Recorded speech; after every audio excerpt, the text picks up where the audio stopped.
The next time you drop off packages at the U.S. Post Office, keep an eye out for hidden cameras as you leave.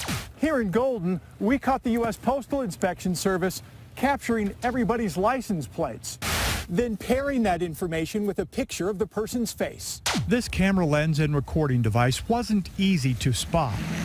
Managers at the Golden Post Office branch on Johnson Road didn't even know it was on their property until Fox 31 Denver pointed it out.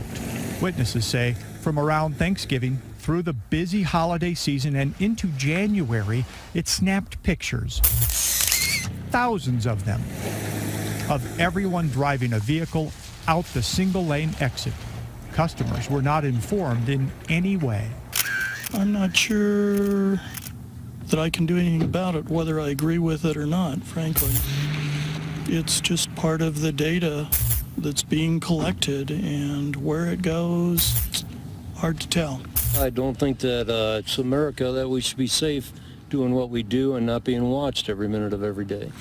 Within an hour of Fox 31 Denver asking the law enforcement branch of the U.S. Postal Service why the camera was snapping away month after month, the surveillance device was ripped from the ground and disappeared. The U.S. Postal Inspection Service sent us a statement after refusing an on-camera explanation. It says cameras are deployed for security of our facilities, safety of our customers and employees, or for criminal investigations.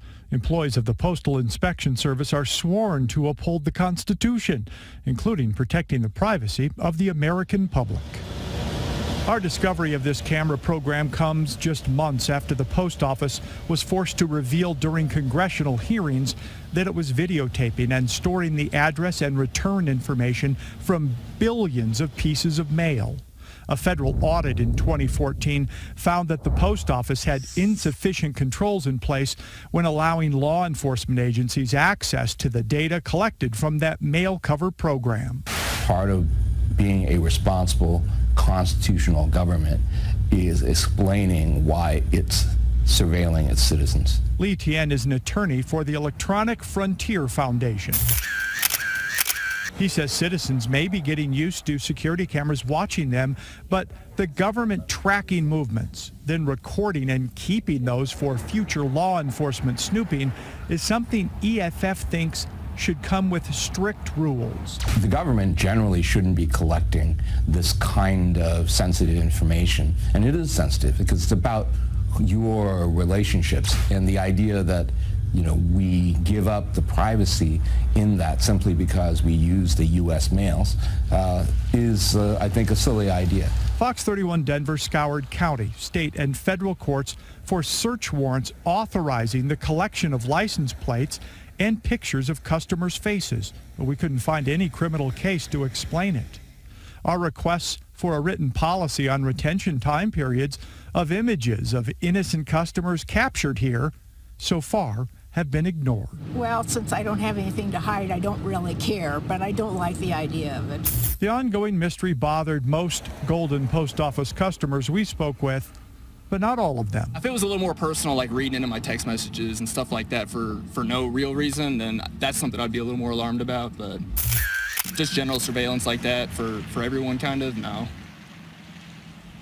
We did find a California company who claims it sold the U.S. Postal Service consumer surveillance systems, complete with wireless data retrieval and infrared night capabilities.